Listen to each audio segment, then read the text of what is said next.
So welcome everybody once again to this month's Cledara Connects. I'm Katie from the Customer Success team. I'm your host today. And this month, we've got a really great conversation for you. I'm really excited for today's talk. We're going to be talking about the relationship between CEOs and CFOs and how they can partner for success. Over the last 5 years, I think we've all seen that what investors care about has really changed, right? Where growth was gospel maybe 5 years ago, now investors are really asking for efficient growth. And what we've seen is a lot of start and scale ups are really having to be much more strategic much earlier on. We heard this in our January webinar with Colin Hewlett from FlowTap. And as such, we're seeing that CFOs need to maybe have a more prominent role and they're stepping into a more prominent role. So today we're really going to explore how CFOs and CEOs are working together to adapt to this shift. And I think you're going to learn some really great strategies that you can take away and implement in your business. So let me introduce my two amazing guests today. So first of all, I'd really like to introduce Olga Tintore. So Olga is a fractional CFO and she's the founder of Ikon, a boutique firm that specializes in helping startups navigate financial strategy, efficiency, and scaling. And we were talking beforehand, Olga started her career, I think like many in our audience today, in audit before moving into more commercial finance, where she worked at Inditex. I think we all know the fashion giant Inditex. And really it's through that experience that she honed her FP&A skills, that need of constant collaboration between especially the commercial teams. And that's really translated into that cross-team collaboration that she initiates in the startups that she supports. So thank you so much for joining us. How are you today, Olga? Very good, thank you. Thank you for having me. Oh, we're really excited to get into this. Of course, let me introduce our second guest. It's our very own CEO and founder of Cledara, Cristina Vila. I think Cristina knows exactly what it takes to scale a startup, having founded Cledara in 2018. Cristina started her career in financial services, where she helped drive really the modernization of a bank before stepping into a fintech startup, and then, of course, finally validating her own idea, which is now Cledara. So thank you for joining us. How are you today, Cristina? Well, I'm very happy that finally, after 2 years of doing webinars, you get to invite me. So I appreciate that. Thank you. Looking forward to the conversation today. So yeah, before we dive in, for our audience today, we'd really love to hear from you, your questions and comments. So many of you are accustomed to Zoom, I know. So there's the Q&A option at the bottom of your screen, probably. Please feel free to drop your questions in. We'll pepper them through the discussion if it's relevant, and if not, we've got time at the end to address them. Fantastic. Okay, so let's kick us off. I want to kick us off because I think most of our audience here today are venture backed, are very ambitious, have ambitions of growth. But as we were just saying, growth is not enough. We're in the age of efficiency. And I'm interested in how you're each navigating this new reality. So Olga, perhaps I can start with you. As a fractional CFO, what really have you seen change over the last 5 years? Well, definitely, as you already mentioned in your intro, the way businesses are evaluated has changed massively from the VC perspective. I mean, I would say that everyone will agree that growth was like the main KPI, and it's still very, very, very important, and in some cases, in some stages, very, very, very relevant. But efficiency metrics, as you mentioned, EBITDA, which I remember would never be something that would be looked into, is now playing a bigger role. And for that, I would say you need understanding to understand which metrics are good for your business and which are not applicable. And definitely the resilience that you've built into the business, or how capable are you to adapting to difficult circumstances. And so when it comes to those efficiency metrics, Olga, what have you seen the shift from and to? I think before we're talking about, year over year, month over month, kind of moving away from that and really getting into the nitty gritty. What ones have you seen? Well, I mean, there's many relevant metrics. I think there's books about so like SaaS metrics out there, but I mean, it's very important that you really pick the ones that are relevant for you, as I mentioned. So, for example, for me, one that is very relevant always and in almost all stages is CAC over lifetime value over CAC, actually. So, but it's very important that you understand the way to calculate it in different stages. Sometimes you need to consider different lifetime value calculations in regards to the sector that you are or the stage that you are, or the CAC metric really needs to be weighted properly to make sense, right? And that's just an example. I mean, there's other metrics like rule of 40, for example, that is something that I've heard lately being asked, and before it was something that was never being asked, that you need to understand if it's relevant or not for your stage, because this is something that looks into profitability and growth together, right? So these are just some examples of metrics that are being asked lately, and that before it was just something to mention, right? Christina, does this resonate with you as well? Have you seen over the last 5 years and that shift of what maybe investors expect and to see? Yes, absolutely right. So obviously, when we were raising the first rounds, I remember, as long as you grow, everything else is forgiven. So that's 100. It used to be 100% true. That now it's not so much true anymore. But the reality is that growth is still the primary thing that personally I still look for in the business. We are still a venture-backed business. We want to go through the all the way right through the different rounds. So growth is a must. Of course, all the other metrics needs to be reasonable, as Olga was saying. So, for example, obviously we were growing 300%, but then our margin is 1%. No investor will be looking at it today. Maybe back in the day, some crazy investor would, but definitely not now. So, you just need to know how far can you push for growth and still maintain those other metrics that will be looking good in your business. And yes, as Olga was mentioning, LTV to CAC, definitely very important. Margin, definitely very important. So things that we keep a close eye now that maybe before we knew them, but maybe we're not keeping such a close eye on it. And it's only normal as well as businesses grow. And I think Olga, you also alluded to that.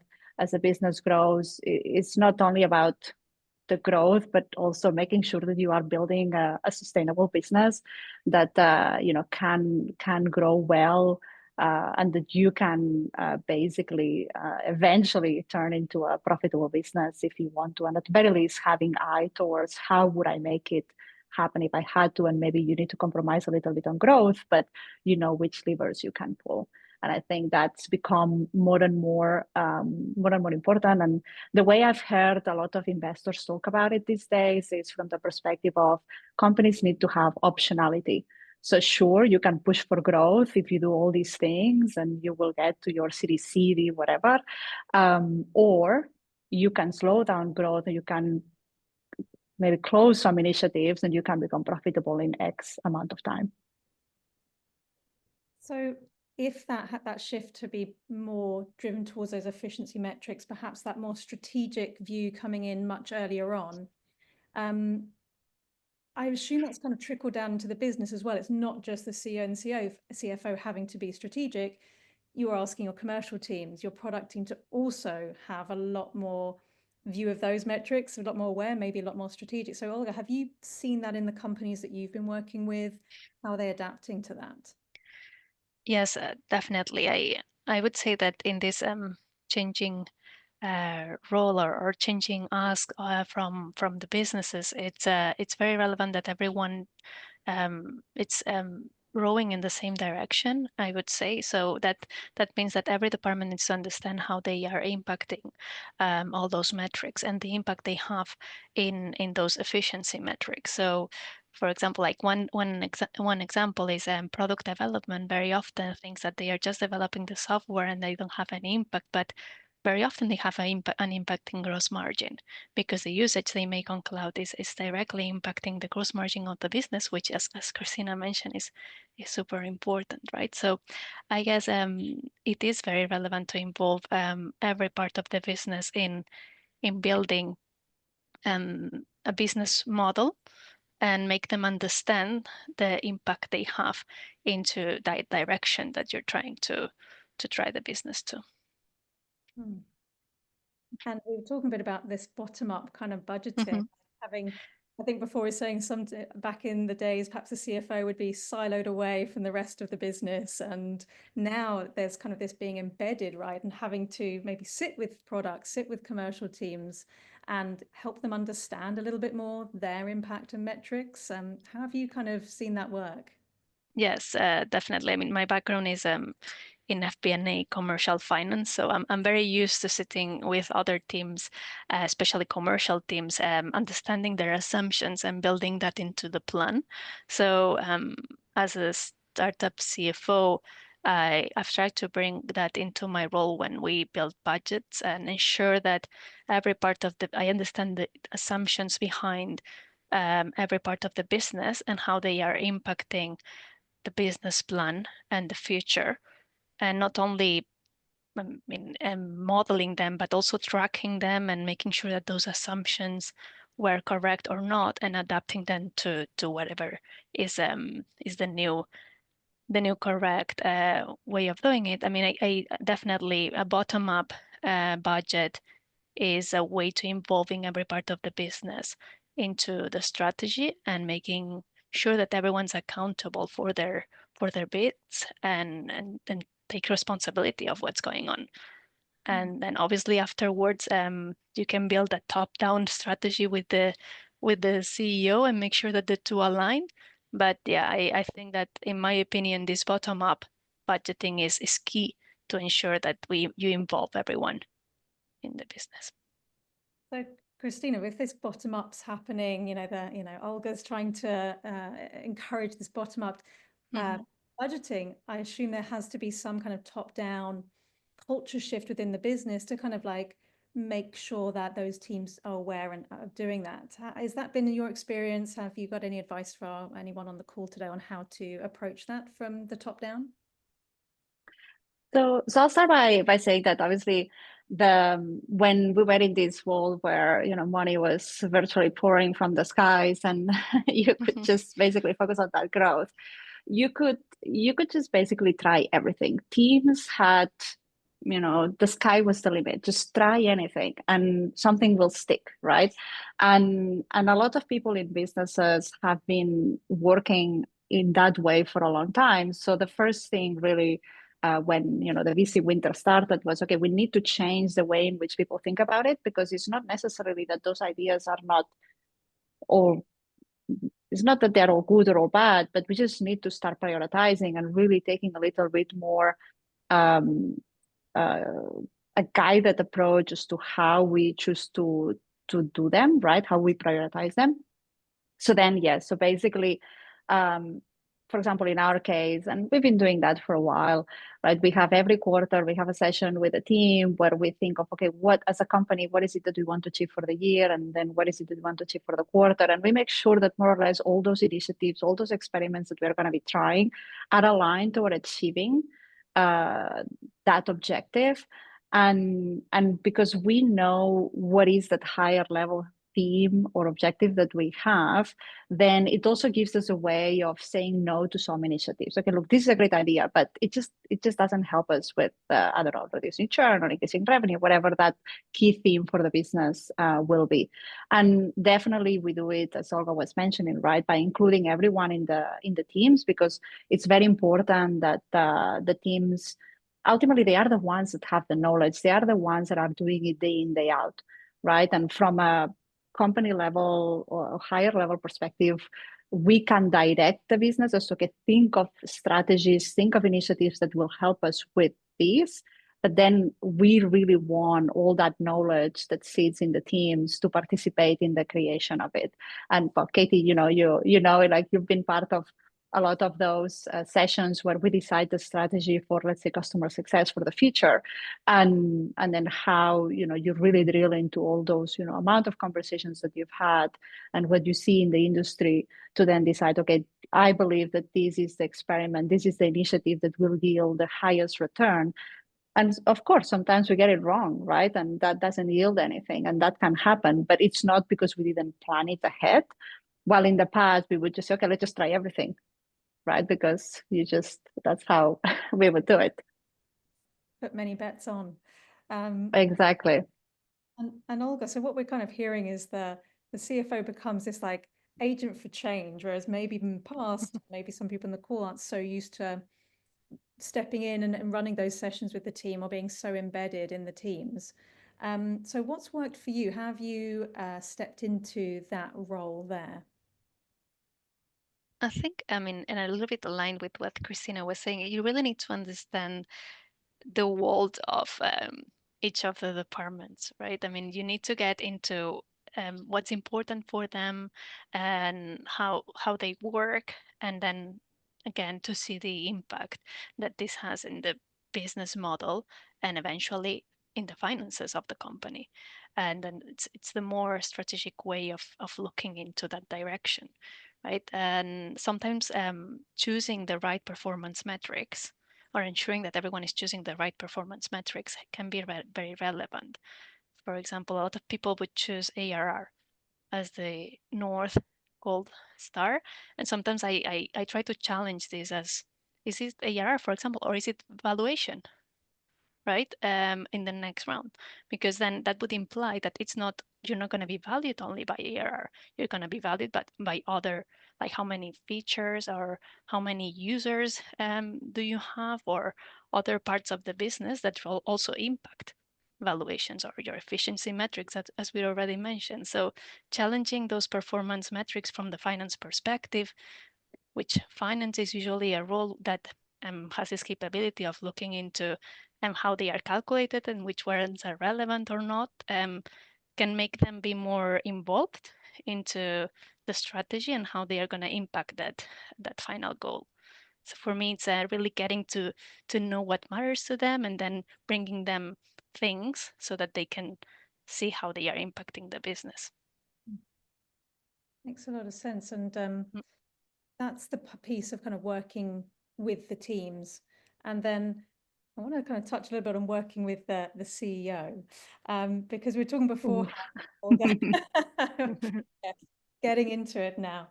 We were talking beforehand about obviously your experience at Inditex and at some other fashion brands where you kind of came across a lot of creative types, and we were seeing a similarity between creative types and founders who often have been very creative, right? They've come up with this idea, they've had that initiative, and then they've actually very often maybe worked alone to bring it to life and had to go on their gut. And then suddenly bringing in, starting to grow the team, which I'm sure all founders want, but then that role of the CFO to really support that founder's vision, keep their feet on the ground, I guess, at times, right, with the reality, kind of the numbers.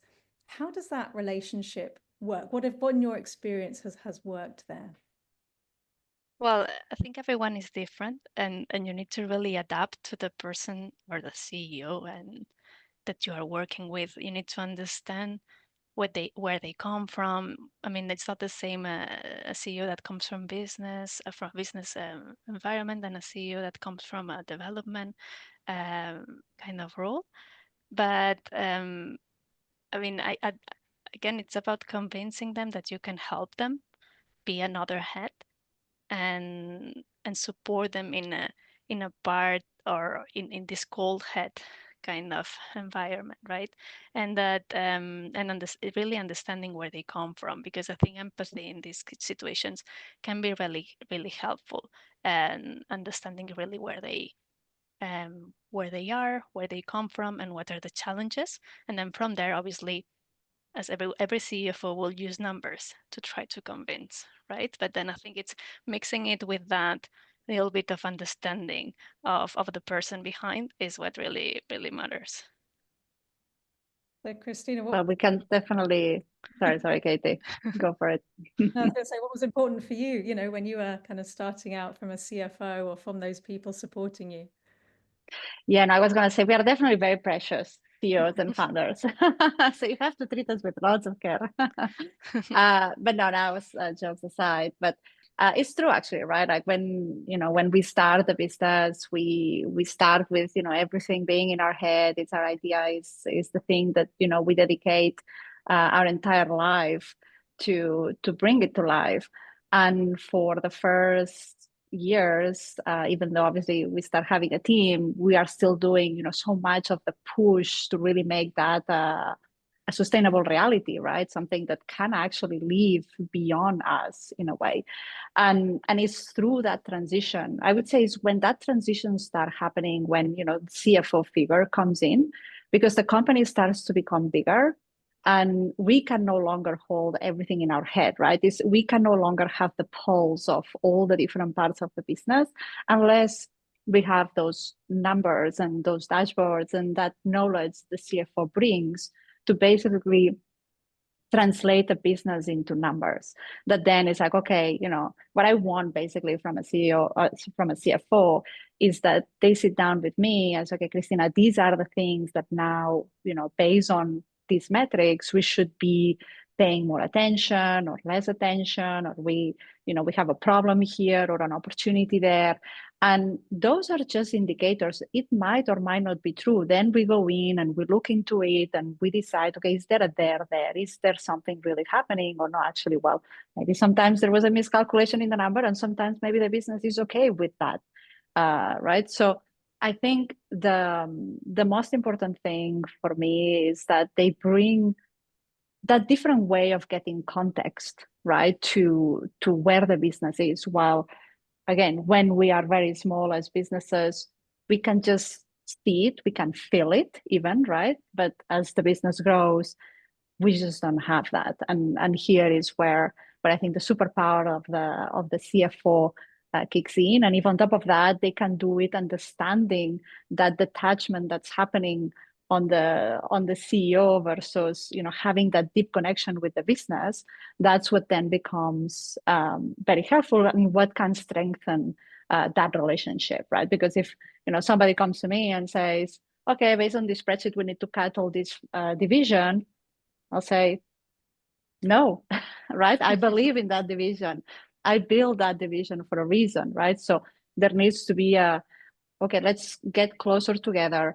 Why did we create this in the first place? Is this yielding what we were expecting? Is there anything long-term that will materialize and we just need to be patient? Because today is not looking great, but maybe there is something in that vision of the future that means that, okay, we just need to persevere and we will eventually find its fruits. And hey, let's revisit this in 1 year's time. And we are still seeing no fruits, then let's maybe have a discussion as to whether we really want to continue investing in that division or not. So I think that communication between the CFO and the CEO is extremely important in a way that doesn't push the founder away or the CEO away. Yeah, right? exactly. I think that is the balance. Mm-hmm. Because numbers are numbers, and you can always say, but the numbers say this. And what the founder brings sometimes is just that, but I know that there is a there, and you cannot explain why sometimes. There's having a lot of empathy as well, right, Olga? Like having Exactly to the table and understanding where they're coming from to help kind of bring their vision to fruition. And sometimes it's as easy as, I as per the example that Cristina was saying, that you come with a spreadsheet saying this division needs to be cut because it's like a failure. Instead of coming like that, you can go like, I would like to look into that division because I'm concerned something might not be working. Maybe we need to look into your assumptions on when this will become profitable and why, and maybe I'm missing something there. And then you try to position yourself there and convince them by bringing them more information and then seeing if that is correct or not, right? Because sometimes, in finance, we can be very, very stubborn and really be focused in numbers and in a spreadsheet. But I think it's very important that you also listen and understand from the other side. I think that that is crucial, right? So something that we have in the company, and we've had it now, I would say, for a couple of years, is to precisely to enable that context. Is we have a daily with all the managers of the company where we have a daily scene, 20 minutes, where every part of the business talks about the key things that are maybe blocking something or that are working, not working, new things that come in that were not in the quarterly plan, but we believe that maybe we should incorporate. And this means that the CFO can hear in real time how the business is performing from from each business unit, and how new initiatives may be brought in, or how some we may choose to slow down because we are not seeing the fruits of it.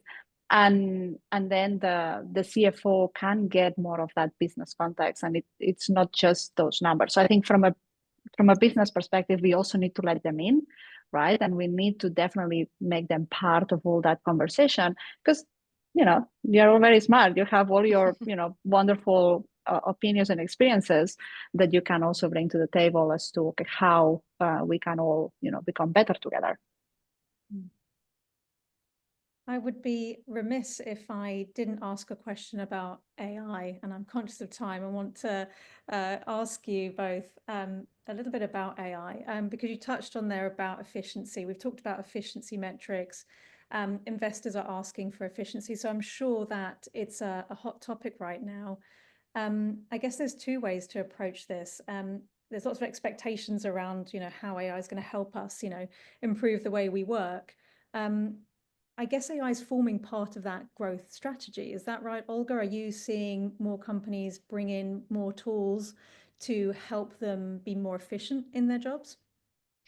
Yes, absolutely. And even I would go one step further. I'm being asked at some points when fundraising how much is going to be spent in AI, and which is definitely very relevant. I mean, everyone needs to start looking into how they can make their business more efficient with AI. And in terms of the finance departments, I'm really, really looking into it, because I think that's gonna drive massive changes in the way we operate in finance. I've already seen a lot of efficiency improvements in accounts payable and accounts receivable, as there's already a lot of tools that can make our lives much, much easier and have a lot less mistakes, and be able to focus in other parts of the business, right? So I'm sure that this is going to evolve, and that there's going to be more tools that are going to step into the planning, which is going to be probably the next step of AI. There's already some tools there, but I think most startups still use Excel to plan. So I'm sure that the next step will be to use some other tools. But yeah, I think that's still a transition, but that's gonna transform a lot the way the finance departments work in companies, not only in startups. Yes. Cristina, any thoughts on how AI would improve the way we work? Have any thoughts around what we're doing from a company perspective when it comes to AI? Well, they will do it for us, right? So that's, we can all go on holidays. But yeah, I mean, obviously, the key thing I would say is that AI is definitely going to increase the number of software that business use, because in the end, AI is software, right? AI powered software, but it's software after all. So it will definitely increase the number of those tools that we use. Kathy Wood estimates that software spend will grow 13 times in the next several years. And some of our customers are already telling us that they're shifting budget from their payroll item to software, because they already see that they can be more efficient, and they can do more with less people, and they want to leverage that software to be able to do more. So this means really that everyone in this call here, right, listening, that we are all, I think, at the forefront of these changes in technology. We just need to encourage our teams, right, in the business to basically go through this change and to embrace these products, because otherwise what we risk is to become irrelevant versus competitors that do embrace it, or competitors that just come up completely on this new way of doing things, and they are basically just more efficient and more and perform better than that we can if we stay behind. So I think we just need to win that race, and we just need to be always thinking of how can we adopt those products that are out there. And definitely at Cledara we are adopting it already for a long time. We've been using AI, for the sales team, for the marketing team, engineering team, like support team. Like we use it extensively because we believe that there is obviously a massive opportunity at basically experimenting with those products, which are changing a lot, right? So that's the other thing. Like every day they become better. So you also have to be quite flexible, and you need to have teams that are ready to adapt to new tooling. But that is what will give you the edge, because you will always be able to leverage the latest products by and basically have that advantage while maybe the majority have not yet even realized that exists. So Olga, So maybe super exciting times, basically. maybe this time next year, if we have another webinar, you won't be on Excel anymore. There'll be a fantastic new tool. Maybe, yes. I'm in love with Excel, so I'm not sure, but as everyone in finance, but yes, definitely this is gonna change us, and not only that, but also the skill set of people that we're gonna need, right? So yes, I even absolutely love agree. a good Excel spreadsheet. Yeah. Won't be getting rid of it just yet, but I know we're slightly over time, but I thought that was really interesting what you just mentioned there, Olga, about the skill set changing. Mm-hmm. Can you just speak about that for a moment? Are you noticing that yeah, Yes, for sure. I mean, the people I'm hiring right now need to be system oriented. That like everyone needed to be in finance, but even more important and comfortable with new tools and technologies. I mean, I want someone like anyone in my team to be comfortable by changing to a new tool if they think that is better, and or being able to implement it quickly, right? I think there's many good tools out there that are super intuitive right now, and we all agree that the old ERP systems used not to be very and took very very long time to implement. So I want to bring people in my team that are able to do that themselves and easily switch over to something that is more efficient if they think to research those kind of things. So that changes a little bit the people that you need in finance.